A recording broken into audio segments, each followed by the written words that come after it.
The University of Chicago graduate program in English Studies is only accepting applications and admissions to students who want to study Black studies.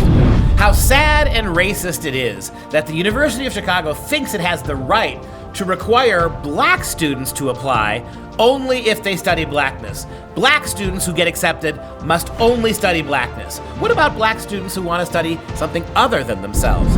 I'm Dr. Duke, she's Katie, and this is the Dr. Duke Show.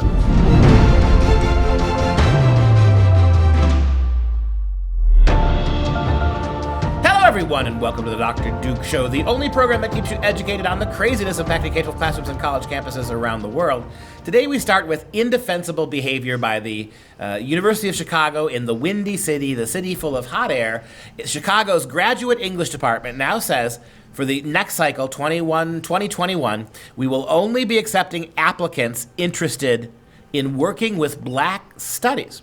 And so what they're basically telling you is that unless you are Black, or you are seeking to study, or even if you are Black, if you're Black and you apply to the University of Chicago Department graduate program in English, you have to work on Black topics, or we're not going to let you in.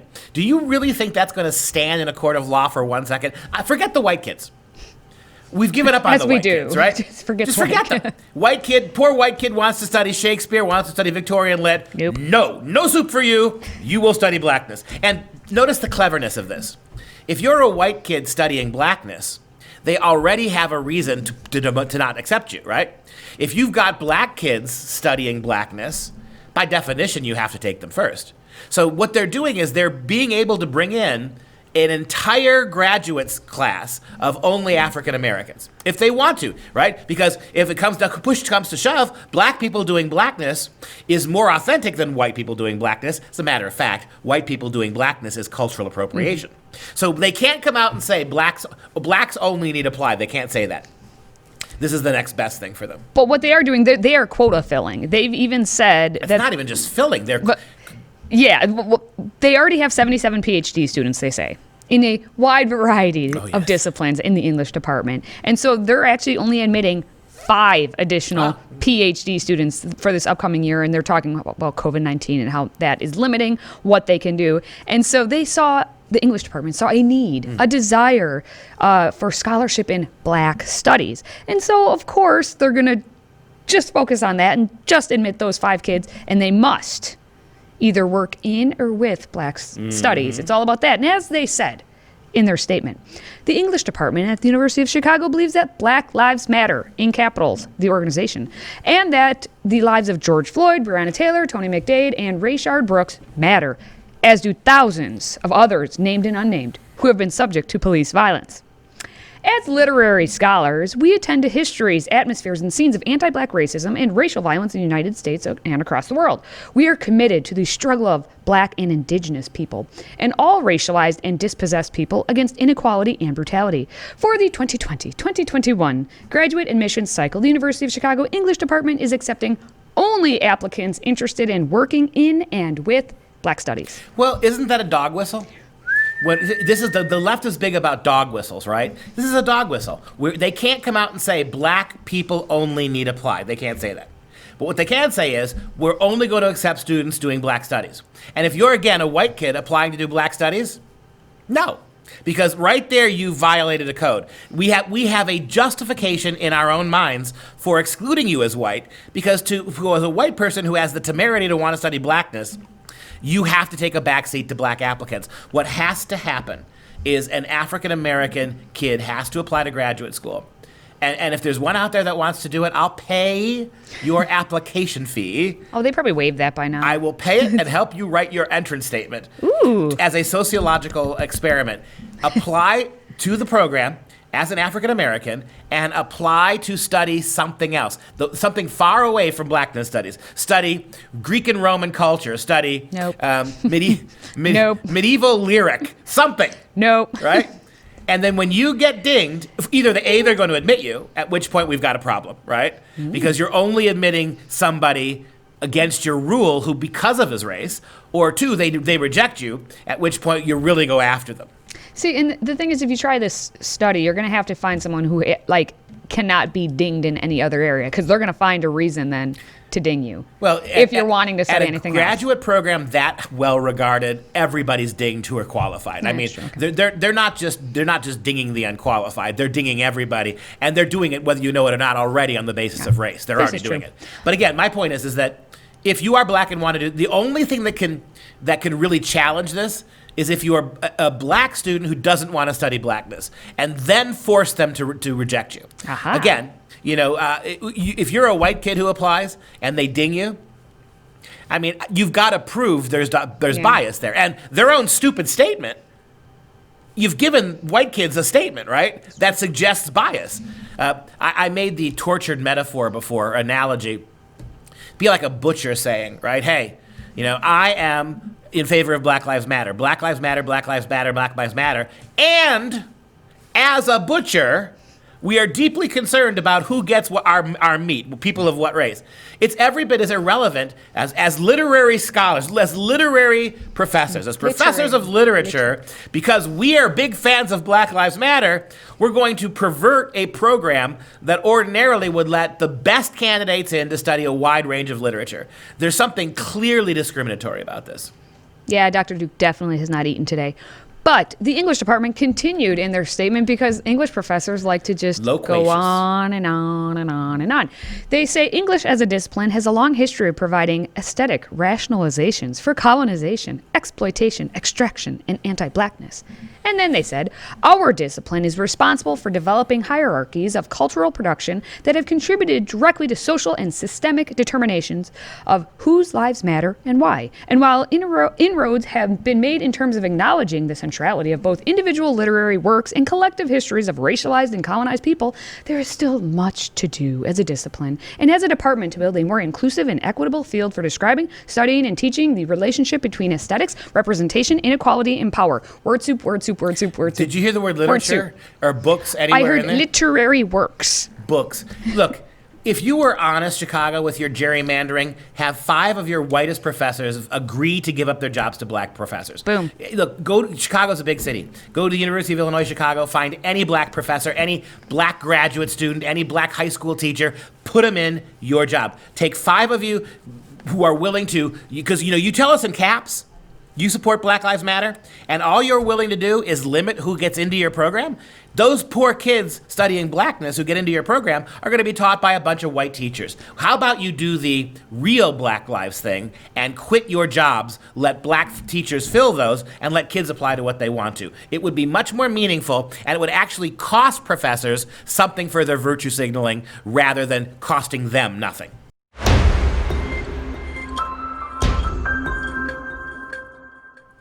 Let's talk about Cornell University, or Cornell for all of those who actually care about Cornell University.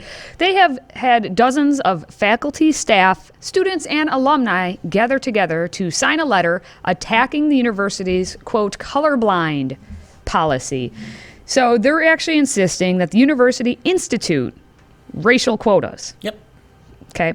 Not the other way around. Not just quotas. They want quotas. But they are insisting that the university make race the primary reason for hiring. Yes, they want to recruit clusters of non-white individuals. As the letter states, as an institution, Cornell aspires to the highest principles of civic duty, yet every colorblind event, mechanism, and process at the university, from new faculty orientations to selection of endowed positions, perpetuates racial disparities and reinforces an unjust status quo. We can no longer ignore the land and the labor at the core of the foundation of Cornell University's endowment. The Ithaca campus occupies the traditional homelands of the Cayuga Nation, and Cornell's other campuses and properties are in the traditional territories of likely every indigenous nation in the state. Likely. So then, first of all, your problem is with Native Americans, right? There aren't enough. So why are you hiring clusters of other people? I'm pretty sure clusters of non-white. I'm pretty sure clusters of black folk didn't own that patch of land in Ithaca, New York, 200 years ago. I am more than reasonably sure when they were shipped across on slave boats, they were not shipped to Ithaca, New York. I'm pretty sure about that.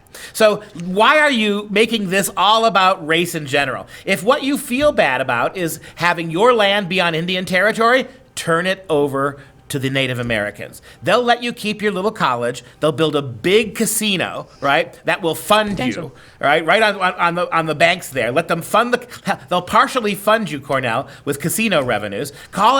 You should be absolutely thrilled to subordinate your white butts, your white asses, to noble Native Americans who clearly know better than you do how to run a college because, they're not white.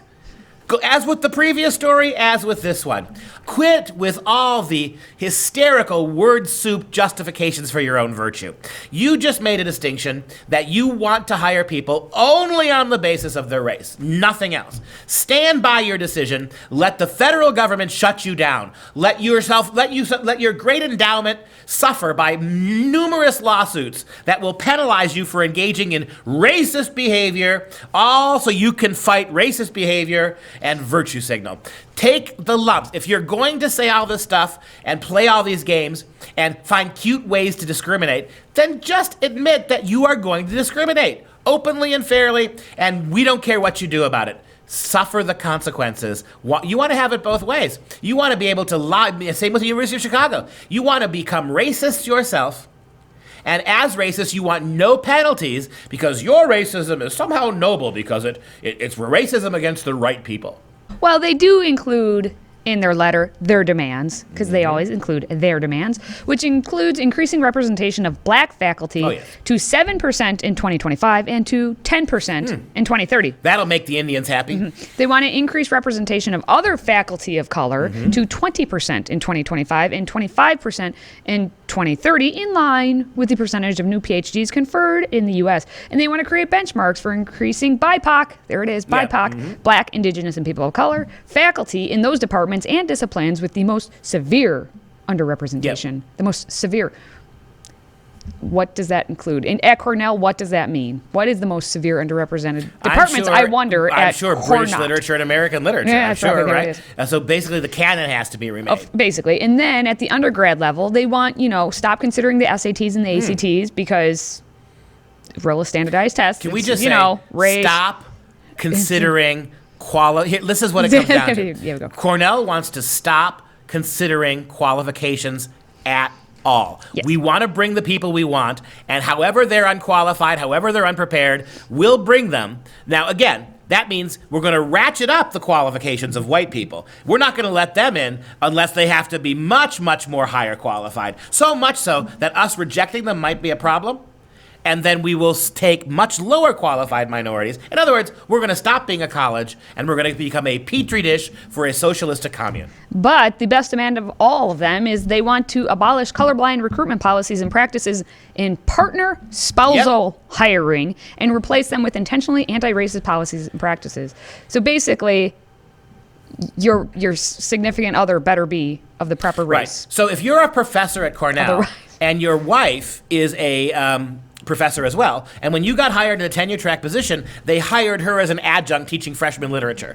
Now, if a position opens up, as is often happens to keep families together, if a positioning opens up in writing, a tenure track, well, they'll give it to the spouse, right? I mean, the husband's already here, the husband's already a tenured professor. Let's keep them together. Now, that's racist, right? But here's my question. What if a black professor that you bring in has a black spouse teaching on your program? Well, hire all BIPOC faculty, so that would... So you could... That would be, So the only faculty spouses you could hire would be black ones or minority ones. BIPOC. Right. So, BIPOC. But basically, we're not able to hire... We're not just going to hire one African-American or minority candidate for these jobs. Ideally, we'll hire two. Hire couples... Well, yeah, and it's not even just the hiring part. It's like they also... Part C of their little demand here is to make data on racial demographics of partner spousal the hires publicly available. So they want to make sure that everyone knows who is around there. They want to, everybody should have a right to know what your spouse's race is. Even if she's not an academic or he's not an academic. If your spouse may be a lawyer working off campus, have nothing to do with the university, but everybody needs to know, if we're bringing you on, do you have a white or a minority spouse? Because that's going to make a difference too. It's not just you, it's what your spouse is.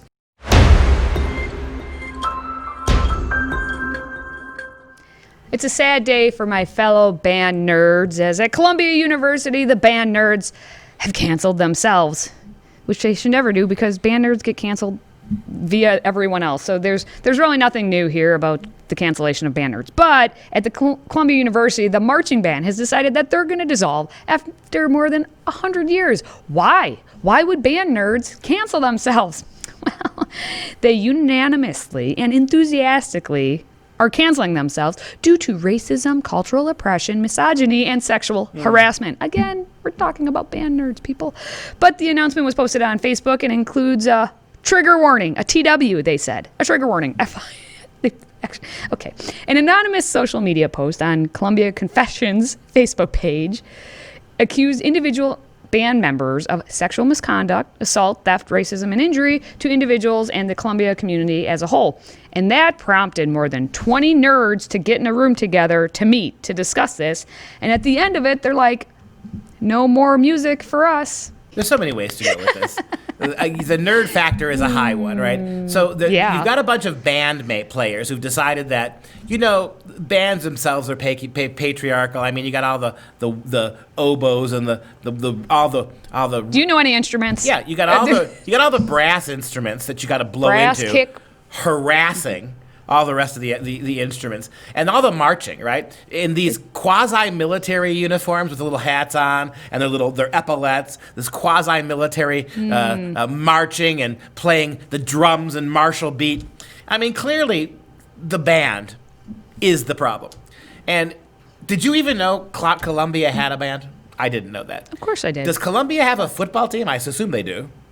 Well, if they have a marching band, they would more than likely have a football team. So, I mean, this is like the least thing that anybody pays attention to deciding that they're going to cancel themselves. You were never in band, were you? No, I was never in band. No. Not nerdy. So the band nerds decided that the reasoning, the official statement is, with this decision, the current band attempts to take responsibility both for harm directly caused by present band members and for injuries which occurred at other times in the band's history, which to me means they are wanting to somehow give reparations, at least just in the form of an apology, if nothing else.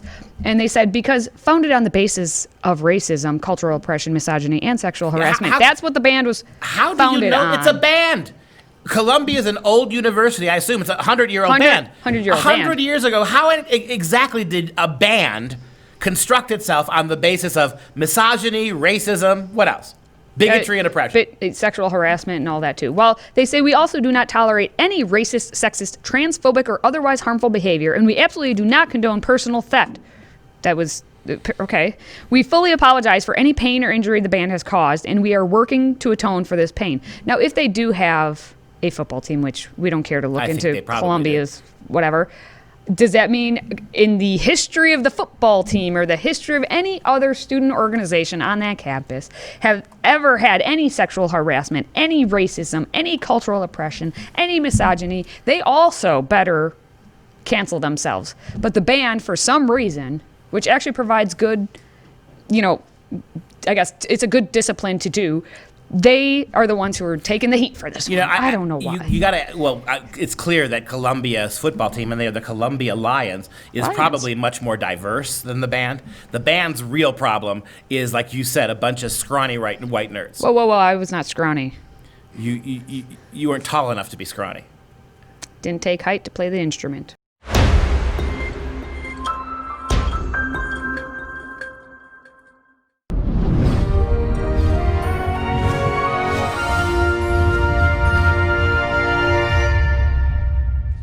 It's time for some real education. The Pulley was published in George Herbert's 1633 collection of poems titled The Temple. It takes place the moment God creates mankind and features monologue by God. The poem has 4 stanzas, each containing 5 lines, with an A-B-A-B-A rhyme scheme. The Pulley differs from Herbert's other poems because of its neutral tone. The title, The Pulley, has been interpreted as a symbol for mankind being pulled closer to God. Now, a pulley, as you know, is kind of like a wheel that you hang up on the wall or attached to the ceiling, and you throw a rope over the wheel. And because of that, with leverage, right, you're able to lift things much heavier than you could lift by hand. And that's the metaphysical conceit, the analogy that he's using with regards to God. So you have God, and there's God making the world. And here's how the poem begins.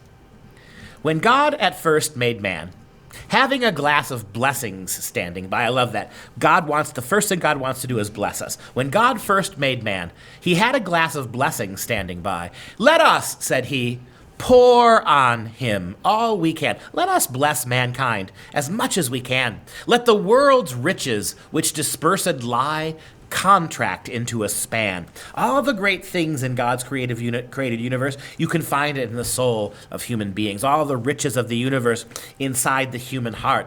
So what happened? So, of all the gifts that God gave, so strength first made a way, then beauty flowed, then wisdom, honor, pleasure. When almost all the virtues were out, God stopped, God made a stay, perceiving that, alone of all his treasures, rest in the bottom lay. The one thing God refused to give mankind, the one thing left, honor, pleasure, wisdom, joy, the one thing God paused on was rest, peace of mind, comfortableness, right? Go back to the last two stanzas. For if I should, said God, bestow this jewel also on my creature, he would adore my gifts instead of me, and rest in nature, not the God of nature.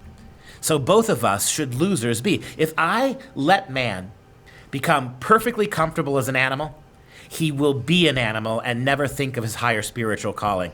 So I'm not going to give mankind, I'm not going to give them peace of mind on this earth, he says. Yet let them keep the rest, but keep them with repining restlessness. Let man be rich and weary, that at least if goodness lead him not, yet weariness may toss him to my breast. If all the things I've blessed men with don't turn the minds and hearts of men back to me, maybe the fact that I haven't given them everything, I leave them wanting something, will make them realize that despite their earthly riches, they are poor without me. That's the Pulley, my friends. All right, as always, if you're a fan of this show, and why wouldn't you be, please consider a one-time tax-deductible donation of $99 toward our Patriot Club. And as a thank you, we're going to ship you this impressive stainless steel tumbler etched with the words, "Freedom never tasted so good," because it did never taste so good. All you have to do is visit patriotclub.us. That's patriotclub.us, and you're going to help keep this show going. Now we're going to wrap things up with the fun fact of the day, and you knew it was going to be about the band nerds. Notre Dame has the oldest marching band, and it dates back to 1845. They actually first performed at a football game in 1887. 1845? What instruments? Did they all walk around with marching organs? Maybe they did. That's going to do it for the Dr. Duke Show. I'm Duke, she's Katie, and until next time, keep cranking, my friends.